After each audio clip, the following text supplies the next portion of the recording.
y nos acompaña a esta hora la doctora Gloria Cano de la Asociación Pro Derechos Humanos para conversar justamente de los hechos que se están viviendo en nuestro país con APRODE. Doctora, muy buenos días, gracias por atendernos a esta hora de la mañana. ¿Cómo están evaluando, cómo evalúa usted la situación que se está viviendo en varios lugares del país y lo último que ha acontecido en Ayacucho, donde ya lamentablemente la cifra de muertos llega a 8, según la última información que se ha conocido de un último deceso? Bienvenida a Radio 1. Aló, muy buenos días a todos los oyentes de Tacna y de otras zonas del país que están escuchando. Bueno, efectivamente vemos con mucha preocupación la actual situación que se viene viviendo a nivel nacional, producto precisamente de la situación de la crisis política en nuestro país, que ya tiene, digamos, un tiempo y que ha terminado explosionando precisamente luego de la decisión de el expresidente Castillo de de quebrantar el orden constitucional, pero a la vez también de que el Congreso no haya tomado las medidas de adelantar elecciones, porque no solamente ha habido digamos, faltas de parte del Ejecutivo, sino mucha de la responsabilidad de la crisis política tiene que ver con el Congreso, ¿no? Y esa responsabilidad la debe asumir Dina Boluarte, la debe asumir los ministros, también llega a los actores políticos en el Congreso de la República, o se va a enfocar, cree usted, más en la policía o el ejército.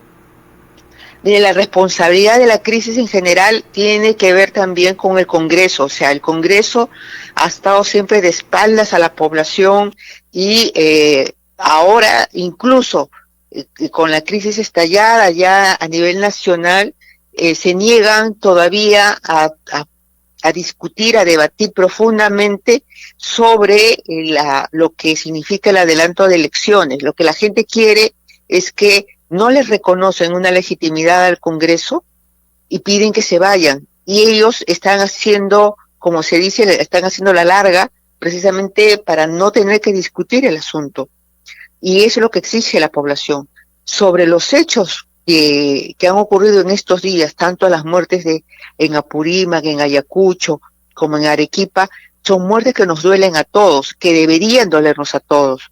Y entonces lo que se tiene que ver es que ahí hay responsabilidad del primer ministro, del ministro de Defensa, del ministro del Interior, y esas responsabilidades tienen que culminar con la renuncia en todo caso de ellos. Lo que yo sí creo es que las responsabilidades penales tienen que comenzarse a investigar, porque no podemos dejar pasar por alto la muerte de un solo peruano. Entonces hay que determinar responsabilidades penales con respecto a ello. Doctora Cano, y en esta situación, ¿por qué le digo una percepción o lo que siento? Porque ustedes tienen una amplia experiencia en el tema de la defensa de derechos humanos, los conocemos desde la época en la cual el Perú vivió épocas de terrorismo y hubo asesinato y violaciones de derechos humanos tanto de parte de las fuerzas del orden como también de las organizaciones criminales terroristas en nuestro país. Pero ¿por qué continuamos con esa mentalidad, me parece, desde que se ve en el país, de que los muertos en provincia tienen menos valor que muertos en Lima? Y me pongo en el caso de Inti Bryan, que generó una movilización nacional en la caída de un régimen, renuncia de un gabinete y salida de un presidente que había sido colocado por el Congreso de la República. Y hoy veo medios y actores políticos hablando más del tema de que Castillo se va 18 meses a la cárcel como le corresponde, pero sin darle el valor a las 22 muertes que han habido hasta el momento en el Perú. Sí se ponen en cierto momento pero para parar la violencia, pero no con la medida y la preocupación y el propio dolor que sentimos la gente acá en la provincia de nuestro país. ¿Qué nos pasa?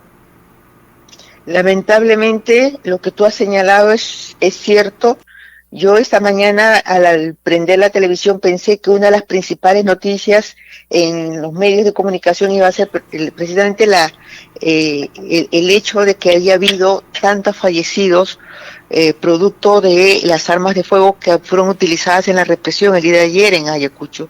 Sin embargo, no le han dado la importancia de vida, no le han dado, digamos, hay una falta de empatía de parte de los medios, de algunos medios de comunicación que no han medido como que si para ellos precisamente lo que tú has señalado, que lo que ha ocurrido en provincias como que no les toca, ¿no? Y se han preocupado más en señalar que se está colocando medidas de seguridad para los aeropuertos, para los centros comerciales, o sea, los bienes materiales son los que para algunas personas son los que más importan y no la vida humana. Lamentablemente lo que tú has señalado es cierto.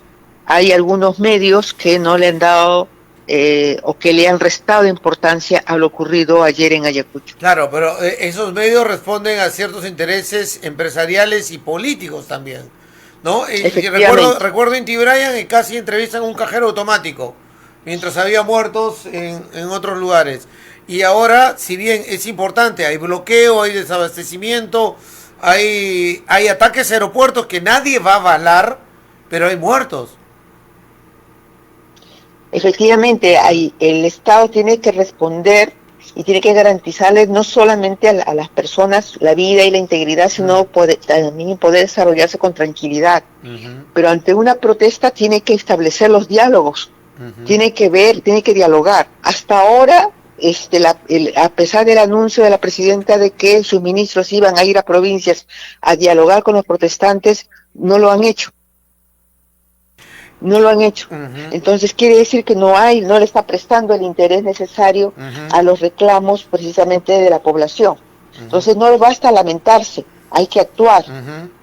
Y eso parece que el Congreso no lo meritúa, ¿no? Porque vimos el día de ayer que lo que coincide todo el mundo es en el adelanto de elecciones y ya la presión es tanta que va al 2023, pero mientras la derecha o el sector llamado de derecha dice sí, pero con reformas, la izquierda saca otra carta bajo la manga y dice sí, pero con el referéndum para asamblea constituyente, cuando el acuerdo ayer ya debió haber salido mínimamente de adelanto de elecciones para darle un mensaje a la nación. Terminaron a las peleas y suspendiendo la sesión para hoy. Efectivamente, lo que están de espaldas a la población ya deberían, o sea, efectivamente tendría que habido algunas reformas para poder evitar que la situación siga, la crisis política se siga prolongando, pero tenemos tiempo para todas las reformas que se requieren, por lo menos unas mínimas reformas, por lo menos algunas, de ampliar la participación de los partidos políticos, ¿no? Pero digamos, poner más pretextos para evitar el adelanto de elecciones, que es lo que yo tengo esa sensación, que es lo que se está haciendo tanto de todos los sectores que están en el Congreso. A mí me da la percepción de que que no quieren el adelanto de elecciones y que lo que quieren es poner pretextos precisamente para seguir, para continuar. Claro, darle la larga. Incluso ayer querían ampliar la legislatura hasta fin de febrero. La han reducido a 31 de enero, pero todavía es mucho, porque ahí hay un mes más todavía, ¿no es cierto?, de detención de lo que podría ser el proceso de organización de un adelanto de elecciones y que se vayan todos de una vez para hacer un Yo creo que hasta 31 de enero es una fecha adecuada, es un término adecuado para poder discutir, no solo plasmar el adelanto de elecciones y plasmar las modificaciones que se requieren para una participación de otros actores políticos que permita una más amplia participación de partidos en las elecciones. Yo creo y que la segunda legislatura podría ser ya de febrero para poder llegar, digamos, a poder tener un adelanto de elecciones en el año que viene. Yo soy consciente de que que quisiéramos que mañana mismo hubieran elecciones, pero no se puede. No, claro, eso sí. No se puede. Pero todos, creo que lo que coincidimos todos es que tiene que haber un recorte de mandato y adelanto de elecciones. Eso coincide el universo de los peruanos, creo. Claro, el asunto es la fecha Claro. y ajustar los términos precisamente para poder permitir y darle las herramientas también necesarias a las instituciones electorales para que puedan desarrollar su labor adecuadamente. ¿Cómo cuando se producen, un poco y aprovecho la experiencia que ustedes tienen en estos temas, cómo se trabaja con las organizaciones de derechos humanos en las zonas donde han ocurrido estos hechos y donde ha habido muertes? Por ejemplo, lo de ayer en Ayacucho. Hay organizaciones, yo sé por la característica que ha pasado Ayacucho, tiene organizaciones también de derechos humanos, si yo no me equivoco, APRODE también tiene presencia en la zona, pero ¿cómo se actúa en estos momentos? Bueno, nosotros hemos estado en las diversas zonas. Se han creado colectivos dentro de las instituciones, de varias instituciones de organismos de derechos humanos. Se han creado colectivos para poder atender no solamente legalmente a algunas personas que hayan sido detenidas arbitrariamente, sino también para poder exigir a las autoridades la atención médica para los heridos, etcétera. Entonces, y se está reportando, se está documentando aquellas situaciones que consideramos que sobrepasan los derechos, que hay algún tipo de violación de derechos. Entonces los estamos documentando precisamente para poder no solamente informar a las instancias internacionales, sino también para, en determinados momentos, de ser necesario, presentar las denuncias penales respectivas. Perfecto. Doctora Cano, gracias por acompañarnos el día de hoy. Gracias a ustedes. Muchas gracias. La doctora Gloria Cano, de la Asociación Pro Derechos Humanos, nos acompañaba el día de hoy aquí en Radio 1